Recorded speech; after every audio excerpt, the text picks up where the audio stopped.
présentation historique du site, découvrir un petit peu des richesses, parce qu'on est quand même sur un site ici qui est le 2 ou 3e spot de biodiversité des départements, mine de rien.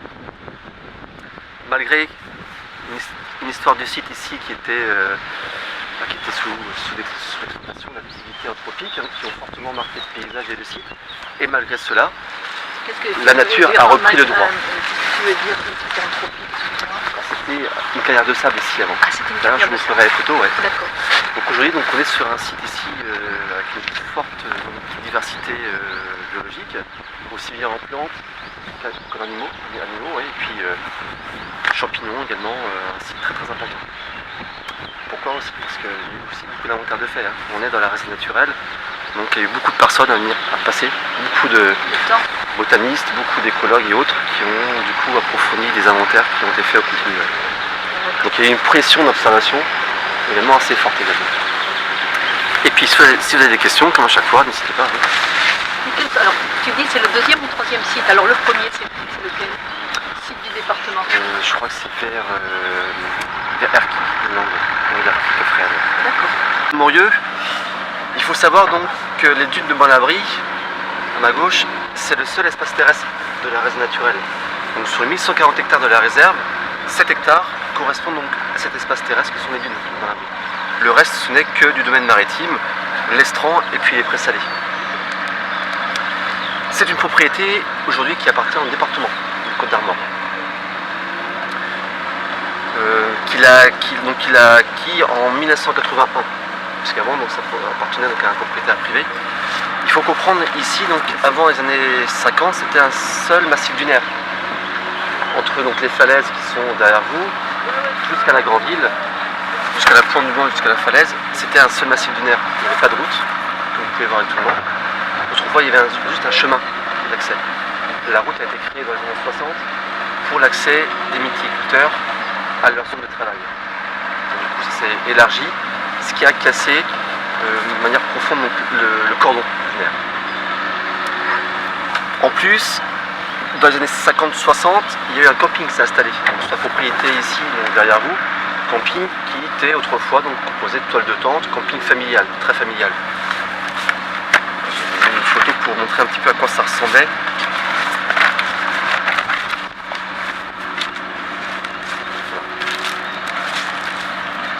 Est ici. Donc essentiellement toile de tente, un petit peu caravane et surtout toile de tente. La partie ici appartenait à mes propriétaires.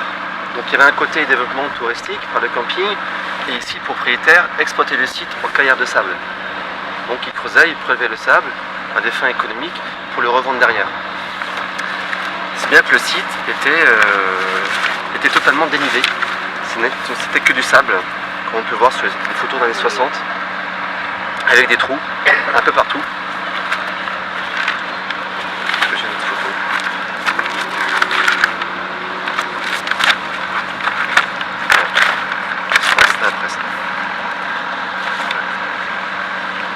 Le privé donc, a arrêté son activité dans les années 70.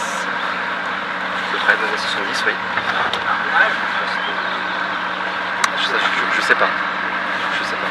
Je pense qu'il arrivait en fin d'activité, en fin de période de travail, je pense.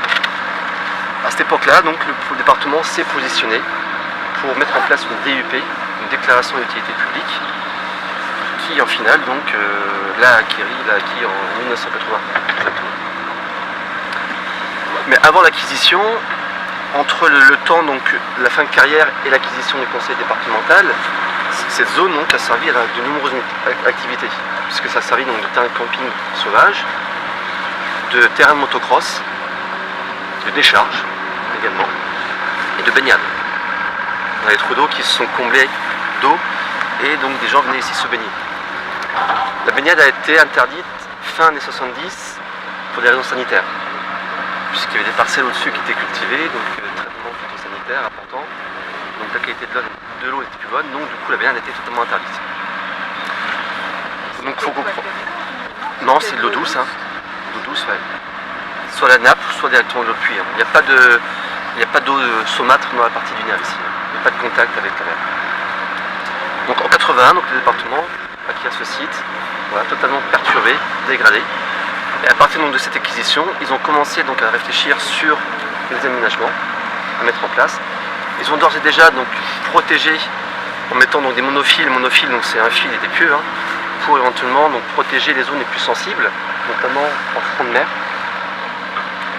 Et ils ont commencé donc, à mettre en place une série d'inventaires, années 80, donc il y a plus de 30 ans. C'est la raison pour laquelle l'inventaire aujourd'hui est très précis, quasiment exhaustif sur ce milieu. On sait tout ce qu'il peut avoir ici. On peut le trouver où cet inventaire? On l'a chez nous. Par internet? Oui, on l'a chez nous, oui. En 81, donc, c'est bien avant la création de la réserve, en 98. Et lorsque la réserve a été créée en 98, il y a eu tout un travail de concertation pour intégrer ce site au sein de la réserve naturelle. Le statut de réserve est plus fort que le site aujourd'hui classé espace naturel sensible du département, ENS, en termes de protection faune-flore. La réserve est ce qui est au-dessus. Donc du coup la réserve, en concertation avec le département, a mis en place une réglementation visant à contribuer à la préservation du site et notamment des différentes espèces. Donc une autre photo qui date des années 80. Le front de mer était beaucoup plus prononcé, beaucoup plus avancé vers la terre, si vous voulez, qu'actuellement. Donc la mer se retire ou ça sent sable? Oui, sans sable. Les dunes ici, elles sont assez récentes dans la formation géologique, puisqu'elles sont estimées à peu près création 2000-2500 ans avant Jésus-Christ. Donc elles ont 4000-4500 ans. Ce sont des habitats très jeunes, puisque les falaises les plus anciennes, ce sont les falaises qu'il y a devant vous, là, à Béliard, Saint-Maurice, elles ont plus de 750 millions d'années. Donc ici on est de l'ère quaternaire, dernière ère, donc du coup ce sont des massifs très récents qui se sont constitués lorsque la mer faisait des va-et-vient pendant les périodes de glaciation. Elle venait et allait, et dès lors qu'elle se retirait, elle laissait place donc à un vaste espace de sable, et donc du coup avec les coups de vent, les sables venaient buter ici, et c'est comme ça que les dunes se sont constituées, grâce à ces moments de période très basse. Donc ce sont des massifs très récents, comparés aux falaises ici les plus anciennes de toute la baie de Saint-Brieuc, voire du nord Manche. Tu disais 750 Millions d'années, ouais. Après je suis pas très calé en géologie. Oui, non, mais bon, ça Ouais, si vous voulez plus d'informations, non, c'est je parce que pourrais vous les retrouver. 750 000 ou millions, voilà. Millions d'années, ouais. Un million. Et quand on regarde la photo ancienne, ici tout le site était nullement boisé, hein. Comme beaucoup d'endroits en bord du littoral, Côte d'Armor, même toute la Bretagne, on avait quand même des paysages très plats et très ouverts. C'était cultivé, il y avait des friches qui étaient entretenues, mais aujourd'hui donc ça s'est boisé considérablement. Toutes les vallées également, vallée du Gouessant, vallée de la Rance que je connais très bien sur Dinan et Malo, il n'y avait pas de boisement comme aujourd'hui. C'était plein de petites parcelles qui appartenaient donc à des multipropriétaires. Chaque propriétaire donc avait un usage bien précis du bois, culture, agriculture, etc. Du coup ça s'est quand même assez bien boisé. Est-ce que vous avez des questions, non? Pour l'instant?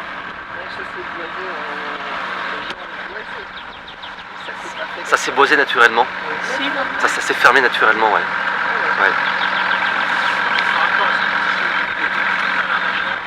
Des puits? Oui. Il y a beaucoup de puits sur les... Exactement. La difficulté pour les communes littorales, c'était l'approvisionnement en eau douce. C'est la raison pour laquelle donc, Ilion, mais Ilion n'est pas la seule commune, il y a beaucoup de communes littorales qui ont énormément de lavoirs ou de puits. D'ici jusqu'à la vallée de la Rance, Saint-Jacques, Notre-Dame, Saint-Cart, Fréhel, il y a beaucoup de puits dans ces communes. La ressource de l'eau était quand même importante. Ouais. Donc aujourd'hui le site a bien changé, une route très passante, avec de multiples activités, soit professionnelles, la méticulture, l'entraînement de chevaux, également des femmes professionnelles, beaucoup d'activités de loisirs, randonneurs, promenades, équitation, des activités sportives, la pêche à pied, etc. Le camping également qui s'est agrandi, qui s'est aussi modernisé à partir des années 2006, parce que d'un camping plutôt familial avec des toiles de tente, le propriétaire et le gérant sont passés plus sur un concept de développement touristique avec l'accueil de personnes avec des mobilhomes. Et c'est tout récent, c'est depuis 2006. Donc ce qui a profondément changé donc, le milieu, puisqu'ils ont fait beaucoup de remblaiements. Le massif dunaire ici n'existe plus, hein. Il n'y a plus de plan caractéristique des dunes, tout a été remblayé, perturbé.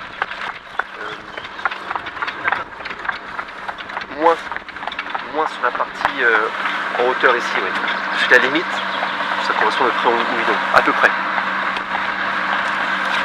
Mais développement qui s'est fait juste en aparté, à l'encontre de différentes autorisations administratives. Vous voyez, donc il a fait des travaux sans autorisation. D'un point de vue urbanistique, le propriétaire, le gérant est en défaut. Il avait pour rang de semaine de conformité, il n'a pas fait. Donc il y a eu des procédures très longues qui aujourd'hui sont finies depuis peu, depuis quelques mois. Et le gérant et le propriétaire doivent quitter les lieux et remettre en état la zone. Voilà ce que dit la décision de justice. Ah bah, ça aurait dû déjà être fait. Après, c'est l'État, le préfet, qui a maintenant autorité pour faire respecter cette décision. Et en plus, vis-à-vis de la réserve, il y a aussi des problématiques entre le camping et la réserve naturelle, puisque le camping empiète des domaines maritimes inclus dans la réserve naturelle. Donc là, on est sur une modification de l'état des lieux d'une réserve. C'est l'infraction la plus grave qui peut être constatée. Et après, donc, il y a aussi des infractions telles que fauche de végétaux de manière illégale, interdite, passage dans la zone de protection, etc. etc. Donc, il y a pas mal d'infractions qui sont commises par le camping à l'encontre de la réserve naturelle. Donc voilà un petit peu la situation actuelle. On espère donc ça va évoluer dans les années futures très rapidement, depuis le temps qu'on en parle. Ils ont déjà parti la piscine, parce que ça prochainement piscine. Après, au-delà donc, des problèmes environnementaux qui peuvent occasionner, des problèmes aussi plus, donc d'ailleurs j'ai évoqué l'urbanisme, mais après sanitaire, touristes et autres. Plus des problèmes en interne qui ne dépendent pas du contexte environnemental. Il y a encore de la pêche à pied autrement ici? Sur la pointe d'Ilion, oui. Après, les gens peuvent partir d'ici. Ah, je suis étonnée. Aller à pied. D'autant plus que depuis peu, depuis janvier 2017, désormais, donc l'anse de Moriou, devant nous, est autorisée à la pêche à pied. Avant, elle était classée en zone C, donc les professionnels pouvaient exploiter, pouvaient pêcher, mais pas les particuliers, pas les pêcheurs de loisirs. Ils étaient seulement cantonnés dans un triangle qui allait entre de la pointe de Roselier, pointe des Guettes d'Ilion et les Bouchots. Il y avait un triangle, enfin, si vous voulez, où la pêche était autorisée, zone B. Et là, c'était en zone C ici. Et depuis janvier 2017, cette zone-là donc s'améliorait d'un point de vue qualité des eaux et est passée en zone B. Donc aujourd'hui, les pêcheurs amateurs peuvent venir ici pêcher à pied. En sachant que la ressource qui est surtout exploitée, c'est la coque. Et la coque, on va la trouver essentiellement ici. La coque de bonne taille, quoi. Ah oui. Surtout par ici. La coque, c'est pêché par les pêcheurs. Pro. Aussi, oui. Ouais. Moi, je croyais que les bouchots, c'est les moules, là. Oui. Il y a les moules et les coques. Ouais. Ah oui, mais c'est plus... les coques, c'est plus par là, quoi. On peut en trouver un peu partout, puisque donc, on fait du coup tous les ans l'évaluation du gisement de coque au sein de la réserve à l'échelle de la baie. Document qui sert donc au comité local des pêches pour d'ailleurs établir des quotas de pêche pour les professionnels par rapport à la ressource présente en baie de Saint-Brieuc. Donc on fait l'évaluation tous les ans l'été. Après les coques, la plus belle coque pêchable se situe dans la zone là. Pour les coques, il faut comprendre que donc les naissins, toutes les petites coques, elles vont grandir en fond de baie. Donc ce sont des zones un peu refuge de protection qui se trouvent, qui peut être donc dans la réserve naturelle. Et une fois donc elles vont commencer à grandir, elles vont petit à petit migrer vers le large. Donc, elles se déplacent en roulant, tout simplement, profitant donc de la marée descendante pour migrer vers la partie basse. Donc c'est la raison pour laquelle ça ne sert à rien de pêcher ici, parce que vous allez trouver que des petites coques qui sont sous-maillées, quoi, moins de 3 cm. Vous trouvez quelques grosses, mais surtout ici. Donc classement donc, en zone B, toute la partie ici désormais. Et ce qui est en train d'être réfléchi, c'est de mettre en protection tour de fond de Lens. Actuellement, c'était une zone non classée, donc il n'y avait aucune réglementation. Et on souhaiterait mettre en place donc, une protection de cette zone en vue de protéger la ressource de la coque. Éviter que les gens viennent pêcher des pieds de coque. Il n'y en a pas actuellement, mais on va quand même se munir de tout ce qu'il faut. Donc le site s'est amélioré. Oui. Enfin, comment... Indéniablement. Mais dernièrement, parce que, comment... Vous savez, il y avait eu le problème des sangliers et tout ça. Donc ça... Ah oui. Après, des sangliers qui étaient... Après les eaux s'améliorent d'un point de vue bactériologique. Donc ces analyses qui sont faites pour établir donc, l'état sanitaire des zones de pêche par l'ARS. Le problème des sangliers, c'est un problème d'algues vertes. Qui ne va pas forcément détériorer la qualité bactériologique. Ah d'accord. Si vous voulez, donc, quand on fait donc, la qualité sanitaire d'une plage, de baignade ou d'une zone de pêche, ils vont notamment surtout regarder la bactérie Escherichia coli. Oui. Tout ce qu'il y a dans les fesses, etc. Si elle est présente en grande quantité, la pêche elle est réglementée ou fermée, tout simplement. Si elle répond au-dessus des normes. Donc là, du coup, donc là ici en Escherichia coli, c'est plutôt satisfaisant, donc la pêche est désormais autorisée. Les problèmes donc, occasionnent donc, des algues vertes, comme par exemple les sangliers, c'est le dégagement de gaz. Donc là, il n'y a pas forcément de lien avec la bactério sur l'aspect-là. Mais comment, enfin, moi, je pose des questions d'autres parce que je découvre. Qu'est-ce qui expliquait la présence des sangliers Après, les sangliers, ils sont là présents tout le temps. Ah oui, Ce sont des vallées boisées ici, avec des forêts d'épines, d'agents. Et ils traversent très souvent dans le Bossan et même des fois on voit des pieds ici, un sanglier. Oui, j'en ai vu des marcassins une fois. J'en ai encore jamais vu moi. Ah Mais si. il y en a même qui ont eu des sangliers traverser ici. Ouais, Marée basse ou marée haute. Non. Entre la grève des courses et ici, ils traversent. Même une fois plus Oison, c'était à la Toussaint et on regarde les oiseaux et tout d'un coup on voit deux marcassins qui étaient en train d'essayer de trouver sans doute un petit passage au niveau des filières quoi. Mais c'est vrai que ça nous avait étonnés et c'était justement à l'automne et après au printemps donc il y avait eu au printemps ou l'été il y avait eu tous ces sangliers décimés. Après, ces sangliers, ce sont des animaux qui fouillent, aussi bien dans la litière forestière que dans la vache à la recherche de nourriture. Et là, ils sont bouffés de gaz. A priori, après, ce qui a été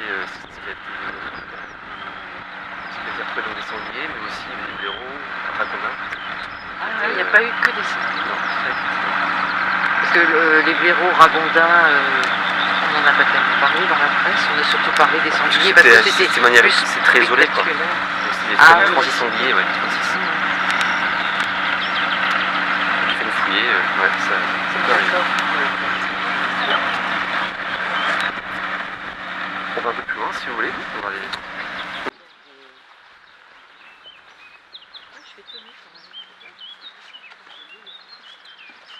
Le soleil arrive, tu vois. Une particularité donc, de cette espèce floristique, c'est la fenouil, ouais, qui sont très bons.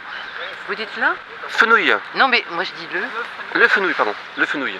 Ah oui. C'est un crucifère, donc ils sont très bons et qui va notamment attirer pas mal de papillons, notamment une espèce bien précise. Je ne sais pas si vous connaissez le macaon. Si. Je ne l'ai pas en photo malheureusement, mais c'est un beau papillon assez grand, jaune. Magnifique. Jaune avec des points noirs. Et il vient prendre sur cette espèce, entre autres, pas que, mais beaucoup sur celle-ci. Ah, il y en a une là. Justement, il y a une larve de chenille. Ah oui, mais là elle est toute petite. Enfin, parce que quand elle est grosse, elle est belle là. Oui. Elle peut être grande comme ceci. Oui, ah oui, elle est très belle. Elle est belle, hein. Oui, mais quand elle est grande, elle est verte. Dans le persil également. Dans le Persil. Ah oui. Ouais. Et la carotte sauvage. Mais comment dire, moi j'ai bien des pieds de fenouil qui poussent vers dans le jardin et à côté. Et alors justement, je savais ça, mais j'en vois jamais. Alors, voilà. Après, si j'en ai eu une là, fois. Là, ça commence là. Voyez-vous, là, c'est une chenille qui n'est pas très grande. Oui. Donc elle a quelques jours. Ah oui. Est-ce qu'il y a des œufs là? On peut repérer des œufs pour voir? Non. Compliqué. Ah bah oui, s'il y a une chenille. Ah bah oui, bonne question, parce que s'il y a une chenille, il y a peut-être des œufs. C'est la seule chenille que je vois là, le macaon. crois. Des chenilles ou Des chenilles, parce que j'avais... Il y a des espèces qui sont protégées au niveau national, ici au niveau de la France. Après, il y a des espèces qui sont protégées au niveau régional, car à l'échelle de la région, elles peuvent être rares, mais pas forcément rares à l'échelle de la France. Après, il y a des listes rouges, massifs armoricains par exemple, des listes rouges également en Bretagne, qui établissent une liste d'espèces végétales ou animales dont la population diminue fortement. Donc c'est surtout une veille, une préoccupation. Mais il n'y a pas de réglementation stricte de protection sur ces listes. Et après il y a tout le réseau donc, des parcs nationaux ou des réserves naturelles où il y a une flore déjà présente, parmi laquelle donc, certaines sont protégées et d'autres non. Mais le statut de réserve naturelle, comme ici, fait en sorte que toute cueillette, plante protégée ou non, est interdite. La moindre cueillette ici d'herbe, d'ortie ou de ronces, c'est interdit, toute cueillette. Ça, il faut le savoir. Ah oui. Mais les gens ne savent pas. Bon, il y a un pictogramme à l'entrée, mais les gens ne savent pas forcément. Après, les gens ne savent pas non plus forcément si l'espèce qu'ils vont ramasser est protégée. Oui, mais c'est tout. Bah là, tout est soumis à interdiction, toute la cueillette. Donc là, c'est assez clair. On a cueilli un petit bout de chenille, là, c'est pas bien.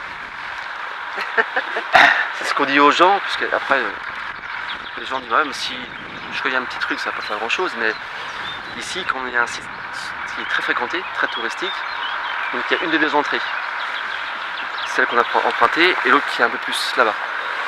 Là-bas, il y a un éco-compteur, c'est-à-dire que chaque personne qui passe, elle est comptabilisée. Il y a une relève qui est faite tous les 2-3 mois par les départements. Et en 2016, le compteur a affiché un chiffre de 27 000 passages. Quand même. Que là-bas. Sur combien de temps? Sur un an. Pas vu. C'est-à-dire que le compteur il est au sol. Quand vous passez la chicane, il y a une plaque en ferraille. Dès lors que vous passez sous votre poids, ça s'active. Donc égale un passage. Et je suis jamais compté parce que je passe toujours par là. Entrée, sortie. Jamais par le côté. Donc là c'est une référence sur ce site-là. Après, l'autre sortie ou entrée. Après les gens peuvent très bien rentrer ici et sortir par là. Ou vice versa, les gens rentrent par la plage, ressortent par le chemin là. Ça donne une indication, malgré tout. Et ce qui est intéressant, c'est que donc 2016, 27 000 passages. Et lorsqu'il a été installé en 2009, en mars 2009, donc entre mars 2009 et fin décembre 2009, il accusait donc un passage de 17 000 passages. 17-18 000. Voyez-vous, donc en 7 ans, on a augmenté la fréquentation de 7-8 000 personnes. Ce qui est quand même pas mal, parce qu'il montre une tendance générale de tous les sites littoraux qui attirent de plus en plus de monde, de plus en plus de randonneurs, parce que ce sont des sites qui attirent, hein, c'est joli, on en fait la promotion touristique, donc du coup, il y a de plus en plus de fréquentation. Qui peut éventuellement induire derrière une sur-fréquentation, selon la capacité d'accueil du site, et qui peut éventuellement engendrer dans certains cas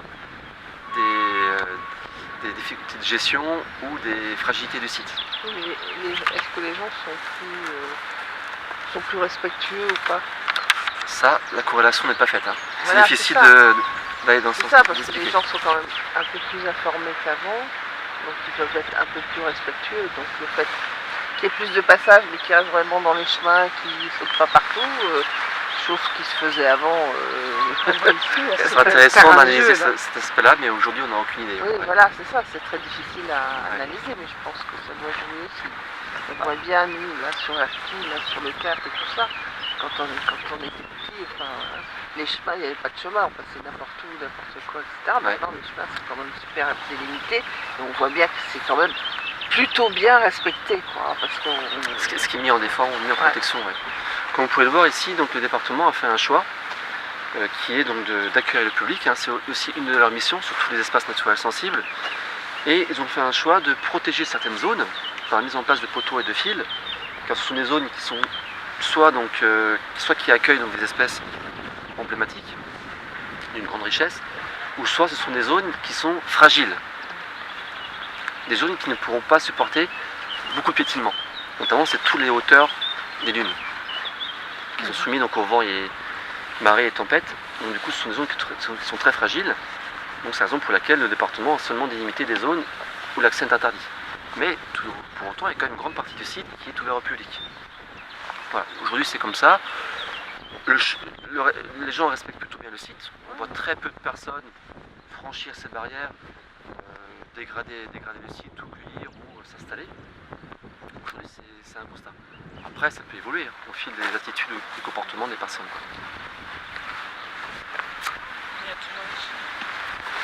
Les chiens. Donc ici, la randonnée est bien sûr possible. Les chiens sont interdits. Mais il n'y a pas très très longtemps, donc il y a plein de gens qui continuent de venir. Ouais. Ah, les chiens sont interdits? Dans les dunes ici, oui. Sur la plage, on laisse. Pourquoi? Parce que forcément, les chiens occasionnent, donc il y a une raison, l'interdiction. Au-delà du dérangement et en tournant d'espèces, c'est surtout aussi le côté excrément des chiens. Qui dit des chiens dit potentiellement des excréments qui vont enrichir le sol, le milieu. Or ici, on est sur un milieu qui est très pauvre. Donc du sable, il n'y a pas d'engrais, il n'y a pas d'apport. Donc milieu très pauvre. Et sur ces milieux très pauvres, il y a des espèces qui vont pousser, qui vont disparaître. qui poussent sur ces milieux. Et si ça s'enrichit, ces espèces risquent de disparaître. D'accord. Chemin. Voyez-vous, il y a plusieurs chemins. Végétation et trop de personnes qui passent induit forcément un piétinement important. Oui. Et derrière, une remise en suspension du sable. Une remise en suspension du sable. Donc du coup, il y a très peu de végétation. Oh, le bouillon blanc. Oui, c'est ça Le bouillon Et le blanc. fait de disperser, on ne canalise pas le public sur un seul passage. Quoi, le truc jaune? Donc du coup, il y a moins de sol mis à nu. Le bouillon blanc. Le C'est jaune, là? grande fleur jaune avec un feuillage. Ça s'appelle le bouillon blanc, ça. Oui, enfin c'est le nom, on va dire. Comment? Tout à l'heure, on parlait du sédum. C'est Liane qui en parlait, pas Ah le oui. voici. Oui, alors voilà, Le sédum acre. C'est du sédum. il y en a plein de ces. Oui, parce qu'il y en a aussi. Moi, j'en ai pas Oui, marre oui, d'un oui. droit, Et c'est vendu en jardinerie. Si, parce que. Il y a pas de Un parcours aussi compliqué que l'assuré des litières. Je sais pas, je crois pas. Parce qu'alors l'assuré des litières, Il y a des lapins aussi. Oui. Ben, les lapins, il n'y en a pas trop. Ah, il y a du lapin ici. Hein. Ouais, bah, On voit bien, mais ça fait un petit gaillet, ça ressemble. Ça ressemble après.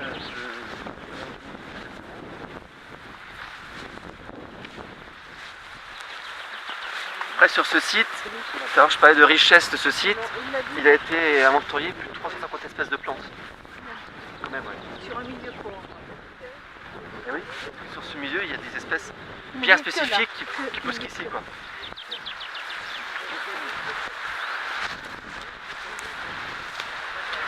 L'année dernière, sur Cap Berthier, ils avaient dit qu'il fallait que le milieu reste pauvre pour que la C'est célie annuelle. Cécilie Oui, annuelle c'est ça, oui. puisse pousser. Parce que si on enrichit ce sol, il y a des espèces qui sont On disparaît. pour la plupart protégées, qui vont disparaître. Et l'objectif, c'est de maintenir ces habitats tels qu'ils sont actuellement. Ouais. Les dunes ici de Bon-Abri sont l'une des rares dunes Nord-Côte d'Armor à être préservées et être en croissance. Après avoir trouvé des dunes à Erquy, Sable d'Or, qui sont aussi de bonne taille. Mais Bon-Abri, ça fait partie des 2-3 sites costarmoricains dunaires. Les dunes, ce sont des espaces qui sont assez rares quand même à l'échelle de la Bretagne. Il y en a bien sûr en Bretagne Sud, mais ce sont comme des habitats qui sont peu représentés chez nous. Donc du coup, tout l'intérêt de les préserver au maximum. Pour expliquer un petit peu les différents compartiments des dunes, donc on commence donc au bas de l'eau, donc il y a la plage, la partie laisse de mer, où toute la mer donc laisse échouer, donc c'est principalement les algues mais aussi les déchets par les plus grandes marées. Et juste après ces laisses de mer, on va trouver donc des végétaux qui vont commencer un petit peu à coloniser. Alors le veramieux, le caquilier entre autres, quelques spartines, chiadans, qui vont commencer à stabiliser le sable. Car tout est une question de stabilisation, d'enracinement des plantes pour maintenir des petites formations dunaires. Donc du coup, des petites dunes vont commencer à apparaître. Puisque dès lors qu'il y a un pied de végétaux, ça va retenir le sable. Dès qu'il y a du vent, les végétaux qui sont là, le vent arrive de là, le vent transporte le sable va être ralenti par les plantes ça va se déposer derrière la plante. Donc des petits dômes vont commencer à se former. Et on appelle ça donc la partie des dunes embryonnaires. C'est vraiment le début de formation des dunes. Donc des petites bosses. Jusqu'à arriver à peu près à 7-8 mètres, on va passer à notre stade de dunes. On va passer donc sur des dunes mobiles. Des dunes qui sont plus ou moins soumises également aux tempêtes, aux marées, qui peuvent régresser et progresser de manière assez forte. Et ce compartiment est caractérisé par une présence d'une graminée, c'est le chiadan. Le chiadan, c'est principalement toutes les graminées qu'il y a devant vous. Avec un système racinaire très développé qui vont retenir les dunes. Donc dunes mobiles. Après ces dunes mobiles qui sont devant nous, on va passer sur une partie un peu plus haute, plus stable, et c'est le troisième compartiment, les dunes fixées. Avec une espèce caractéristique, c'est l'Oya. L'Oya labassi, c'est une graminée qui est caractéristique des dunes, avec un système racinaire très important, sous forme de stolon, et qui va là retenir le sable. Et c'est ce qu'on... Du coup, cette plante est utilisée des fois pour recréer ou maintenir des dunes qui sont totalement mises à nu. Et également, sur ce site ici, en termes historiques, donc années 80, donc vous avez pu voir donc les photos, il y a très peu de végétation. Et sur la zone ici, le département a commencé à planter de l'Oya. Puisqu'il n'y a pas de végétaux. Donc ils ont planté cette plante-là, qui aujourd'hui s'est bien adaptée et colonisé tout le milieu.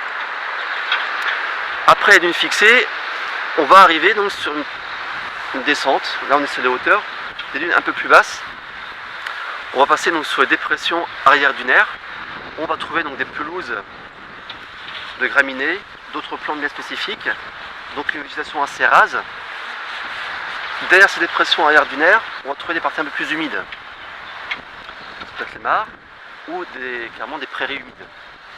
Et enfin, la partie boisement. On voit un petit peu le stade des dunes. Pardon. Et ici, à Bon-Abri, la particularité, c'est qu'il y a une progression des dunes vers la mer, qui est assez impressionnante depuis notamment les années 60, les années 90 pardon. Parce que dans la partie ouest, devant le camping, la moyenne donc, de progression, elle est de 60 mètres, la moyenne de progression, au cours de ces 30 dernières années.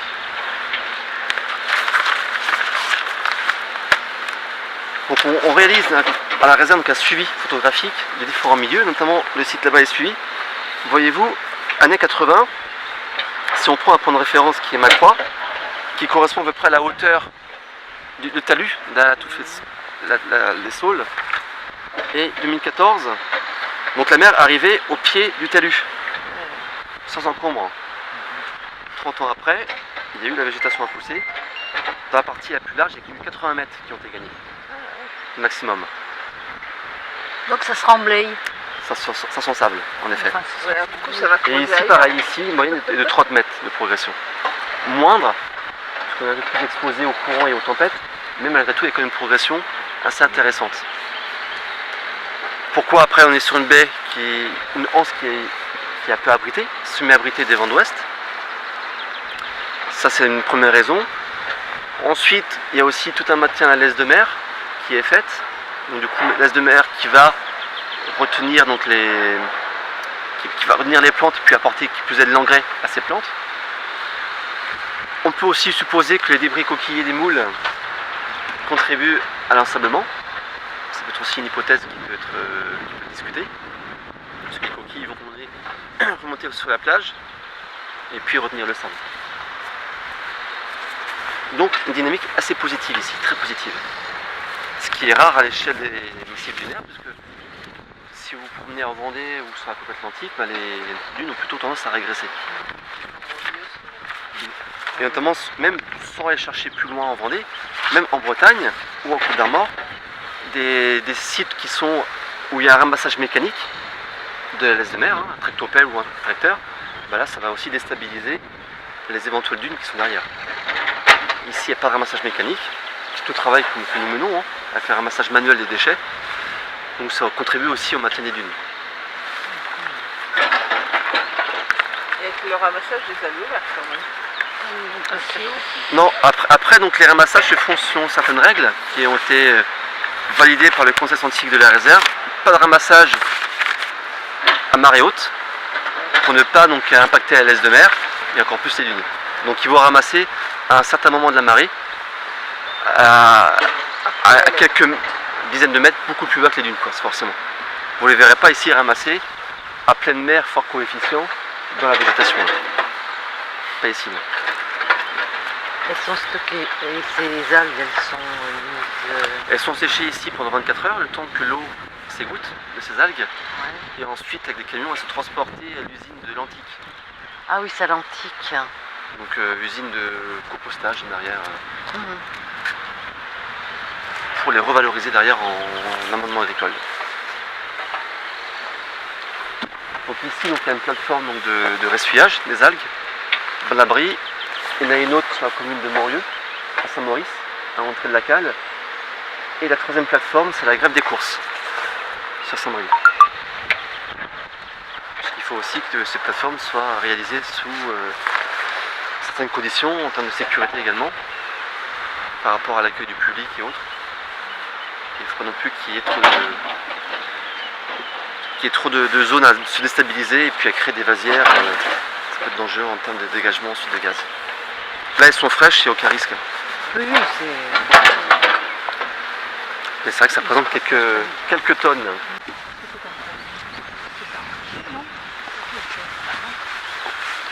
Ça peut être un problème en termes de fermeture de certaines prairies. D'ailleurs, on verra, donc il y a une espèce d'orchidée qui aime l'humidité mais aussi donc, la luminosité. Si on laisse faire la nature, puis avec le boisement qui risque de combler cette zone, les orchidées risquent de disparaître. Et alors, justement, est-ce que vous faites un département intérieur? Alors, en termes de gestion, l'objectif c'est d'accompagner la nature et également de la contrôler dans certains endroits. Lorsqu'il y a un objectif comme ici, donc préservation des orchidées, donc la gestion va consister donc à couper les saules pour ne pas que ça vienne coloniser cette parcelle-là. D'accord. L'autre point aussi, c'est qu'il y a un petit crapaud là. Oh, il est petit, hein. On aurait marché dessus. Ouais. C'est pas n'importe quel crapaud, c'est un petit crapaud calamite. Donc c'est qu'on entend, une grenouille verte. C'est la verte. On C'est pourra pas en celle-là. voir. Ah oui, alors on en verra, c'est sûr. Là, c'est la grenouille verte, qui peut être aussi. Après, il y a grenouille verte, il y a plein de sous-espèces. Il y a la grenouille rieuse, la grenouille verte. Oui, la De grenouille l'Est. verte, c'est pas mal. Donc, on va parler du grand ensemble des grenouilles vertes. D'accord. C'est comme les Parce qu'après, il y a plein de sous-espèces. Il y a la grenouille c'est vrai verte, il y a la gosse. Donc, le crapaud calamite, Ouais, ouais, j'étais La le dans rainette. mon jardin. Ouais. la rainette verte. Des trucs différents dans la même Est-ce qu'on va forme, attendre aujourd'hui? couleur, C'est pas forme. sûr. Elle chante surtout la nuit. C'est une toute petite grenouille qui n'est pas plus grande que ça. Couleur très, très pétante, très verte. La rainette verte, c'est pas la même. Et c'est une grenouille, une rainette arboricole, qui à l'aide de ses ventouses au niveau des pattes, elle va grimper sur les arbres jusqu'à 7-8 mètres de hauteur. Et mettre sur le champ pour attirer les congénères. Oui, ce sont les mâles qui. Qui chantent, ouais. Ouais. Donc c'est une grenouille qui est très difficile à voir, très discrète. On ira voir. Pour la voir, c'est compliqué, ouais.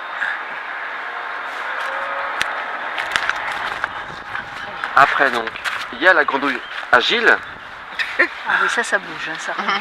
qui peut être confondue avec la grenouille rousse. Elles ressemblent, ce sont des grenouilles qui ont une couleur un peu plus brunâtre.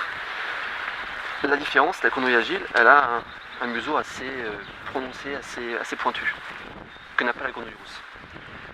Et l'autre critère d'identification, si vous la prenez, vous lui tournez la patte arrière droite, et si le talon passe devant la tête, c'est que c'est une grenouille agile. Voilà. C'est pour ça qu'on l'appelle grenouille agile. La grenouille rousse, ça arrive au niveau ici. C'est un autre critère d'identification.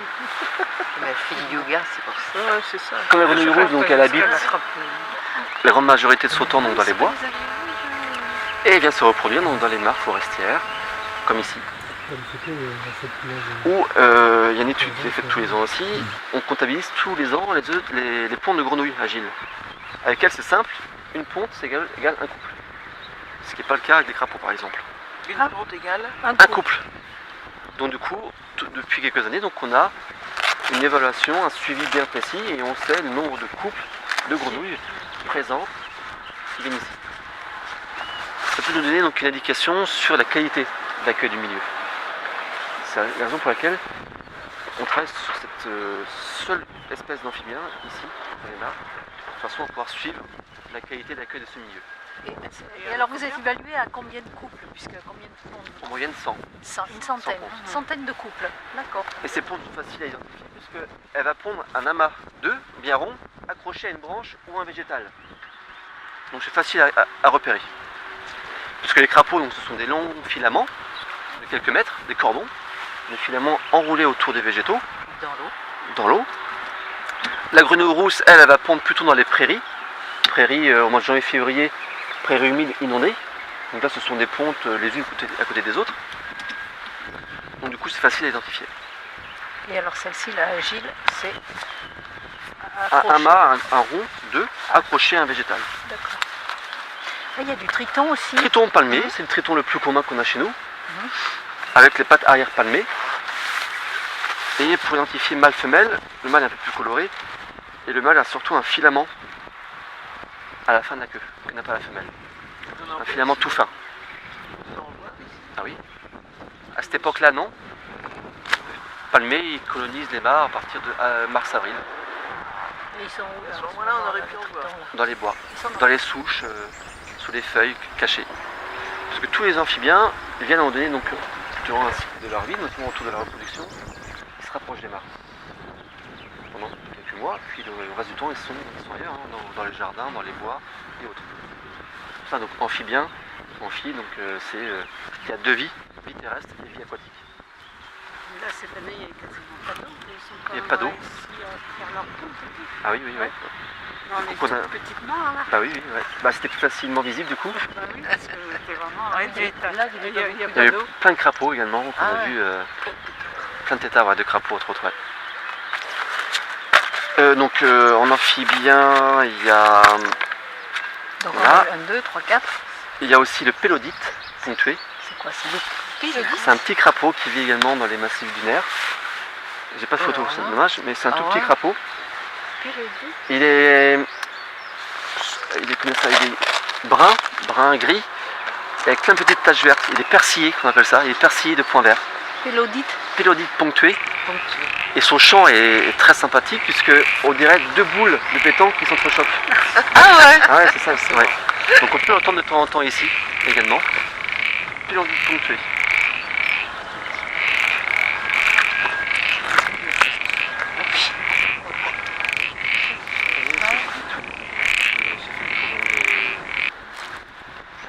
Des amphibiens. Après la salamandre, elle n'a pas été présente ici, elle n'a pas été observée. On pourrait, hein. Il y a comme des boisements à côté, mais pour l'instant elle n'est pas encore présente.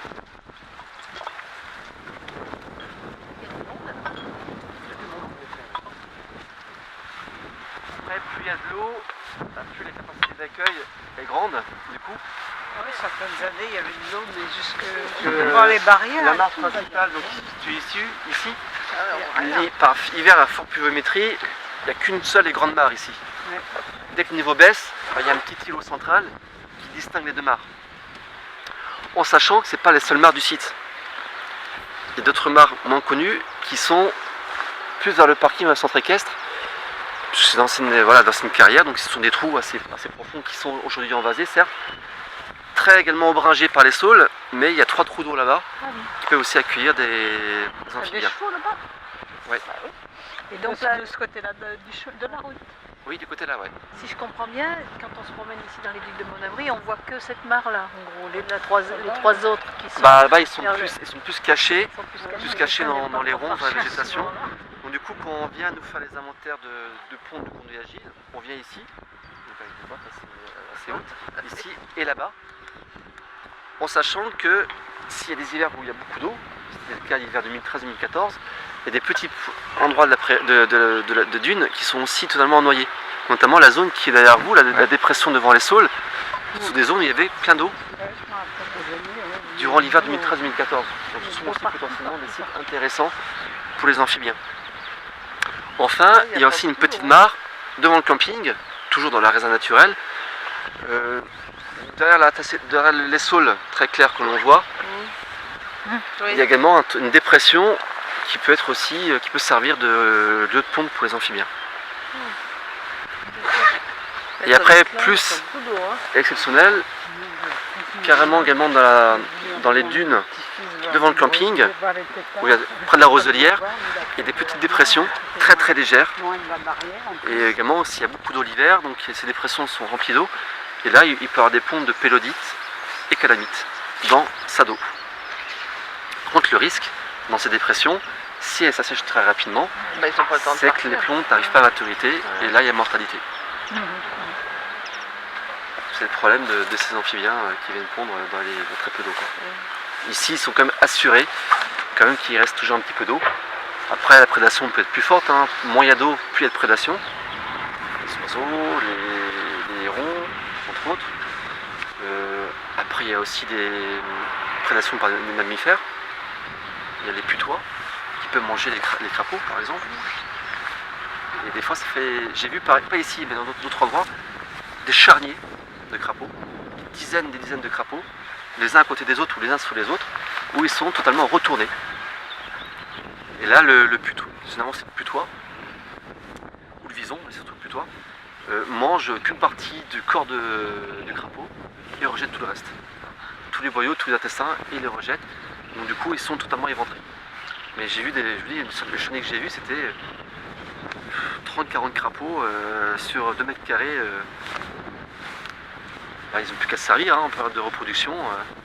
Tellement il y en a partout. Effectivement, il y a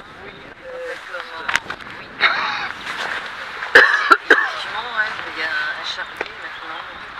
C'est probablement du putois. C'est ça, et j'avais cherché sur internet et j'avais vu justement que le putois c'est surtout la partie inférieure qu'il mange. Il laisse Il laisse la tête. Il laisse la tête. Le haut du corps en fait est intact. Ouais. Et c'est surtout la partie inférieure qui. Ouais, il y a une partie de la chair qui mange. Parce que la peau, puisque c'est un système de défense des crapauds, lorsqu'il se fait prédater ou qu'il y a un danger, il peut rejeter une petite toxine à travers la peau. Pour nous, ça ne fait rien, mais vis-à-vis d'autres prédateurs, s'il lèche le crapaud, ça va pas être bon, quoi. Comme odeur, et c'est un petit répulsif. C'est la raison pour laquelle lui, il retourne le crapaud, il éventre, il le retourne, et il se sert d'une toute petite partie à l'intérieur. Mais il y avait d'autres crapauds qui étaient éviscérés, ils étaient attaqués au niveau des viscères plutôt. Donc là, c'est pas forcément le putois. Peut-être. Ça peut être le putois aussi, oui. Ou est-ce que ça peut être des oiseaux aussi? Ah non, non. Si c'est retourné, ah non, non. C'est surtout au niveau ouais. des viscères. Ouais. Ils étaient éviscérés? Non, non, ça peut pas être des oiseaux. Non, c'est que du mammifère mustélidé type putois, ouais. Ah ouais. Après, est-ce qu'il y a des cas de fouine ou autre? Je crois pas. Mais putois vison.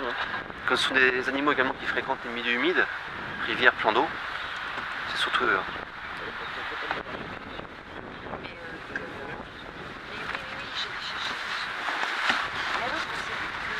Et ici, on a un problème par rapport donc, à des espèces végétales. Il y a des espèces invasives qui commencent, depuis quelques années, à coloniser donc, les dunes fixées, même les dunes mobiles.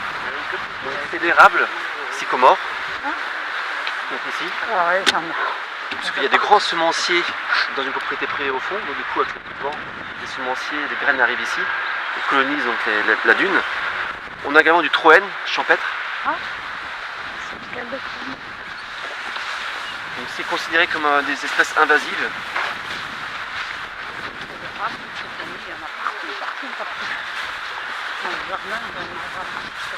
On voit le troène, il va faire des touffes, des fleuris blancs. C'est très mellifère pour les abeilles. Donc là, ici, oui, donc les brigades vertes qui interviennent donc, sous l'autorité du département sont venus ici cet hiver donc enlever tous les troènes. Ils ont tiré dessus et puis à la bêche. Ils n'ont pas tout retiré parce qu'il y a ça repousse.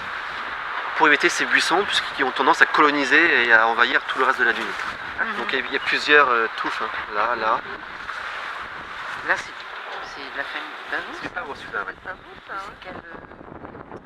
C'est du pavot somnifère. Il fleurissait un peu mauve, violet. Et avec des fleurs simples. Oui. Pavot somnifère. Celui-ci. Le troène, et qu'on le retrouve de l'autre côté, tout comme l'érable. Et puis il y a un peu de frêne à pousser, quoi. Donc là, il y a quand même un contrôle de ces espèces invasives sur le haut de dune. On va pas couper tout ce qui est en arrière-plan, mais au moins ici on gère ces espèces invasives.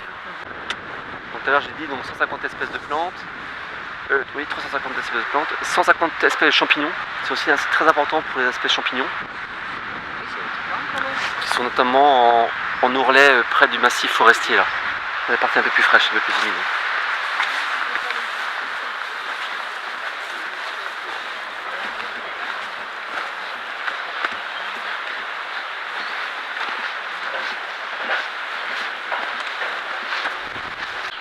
Donc là on peut voir un peu plus les petits fourrés qui commencent à apparaître. Donc là ils ne sont pas coupés. Après ils ont un facteur limitant ici. Facteur limitant par le sel, les coups de vent. Donc du coup ce qui freine un petit peu leur croissance.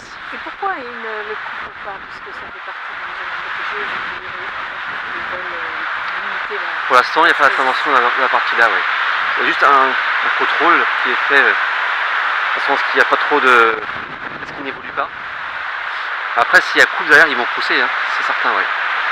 Donc pour l'instant ici il y a très peu de gestion dans la zone là qui est faite. Mais on veille quand même à ce qu'il n'y ait pas trop de colonisation. Là on est sur une zone à orchidées. Aujourd'hui on verra très peu d'orchidées puisqu'il y a une partie qui est quasiment toute défleurie. Malgré tout il y en a quand même une qui est en fleurs, c'est celle qui est devant nous. La petite, mais d'abord on en verra peut-être mieux. C'est l'orchidée pyramidale. Elle est en forme de pyramide. Est-ce qu'il a l'air presque fané là, qui est sur C'est sur le chardon, famille chardon. Ouais, les Cardères. C'est une plante qui avait disparu. Et justement, il y avait à un moment d'ailleurs, quand tu t'es abonné à la Ivox, distribué des graines Le Cardère. Oui, parce que c'est une plante.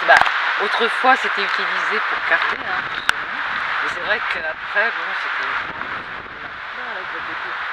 Oui, mais. Donc voici la pyramidale. Pour la reconnaître, voilà, une inflorescence qui est en forme en pyramide, c'est la seule. Donc c'est une des 4 espèces d'orchidées présentes ici. Les autres, il y a l'Ophrys abeille, C'est beau ça. donc qui est pas très haute, hein, elle est haute comme ceci, très jolie. Actuellement elle est à fin de floraison. Bon, on essaie d'aller les voir, mais la semaine dernière elle était défleurie. Hein. Donc orchidée qui ressemble à une abeille ou un bourdon. Tout simplement parce que c'est un leurre pour les abeilles qui vient, donc qui pense s'accoupler sur ces plantes, donc qui se pose, voyant que c'est un leurre, l'insecte repart, mais il repart avec du pollen de cette plante. Il va se reposer un peu plus loin sur une même plante, même espèce de plante, et que c'est comme ça qu'il va polliniser les différentes plantes du secteur. Et elle fleurit à quel moment celle-là pour la voir? À partir de début juin. C'est court quand même. Ouais, d'autant plus qu'il a fait très chaud. D'accord. Elle a fleuri pendant 15 jours, 15-20 jours. C'est magnifique. L'orchidée négligée, pareil, elle n'est plus en fleur actuellement. Elle était en fleur ici à partir de la mi-mai. Là, c'était des tapis qu'il y avait notamment derrière dans la dépression humide, puisqu'il faut l'humidité un petit peu pour pousser dans ces milieux. Bon Abri, c'est l'une des 3 dernières stations de cette espèce d'orchidée du département. Et cette couleur bleu-violet, quoi. Bleu-violet. Bleu lavande un peu. Il y a également un site où il y en a beaucoup plus qu'ici, c'est le polder des Briantais, à Lancieux. Si vous vous promenez un jour du côté de Lancieux, Ploubalay, il y a un site du conservatoire du littoral, des Briantais, où il y a beaucoup d'orchidées. Ce sont des milliers là-bas. Il n'y a pas une plante qui ressemble à ça, parce que dans le champ près de chez moi, il y en a plein. Après, il y a des centaines d'orchidées. Hein. Ouais, mais c'est vraiment frappant. Celle-ci est caractéristique des massifs dunaires et dans les dépressions humides des dunes. Donc il faut ces critères-là pour qu'elles poussent. Mais elle ressemble. Ça peut, hein. L'orchis mâle, non, elle n'est pas présente, mais c'est l'orchidée la plus courante qu'on peut trouver notamment le long des routes, l'orchidée mâle.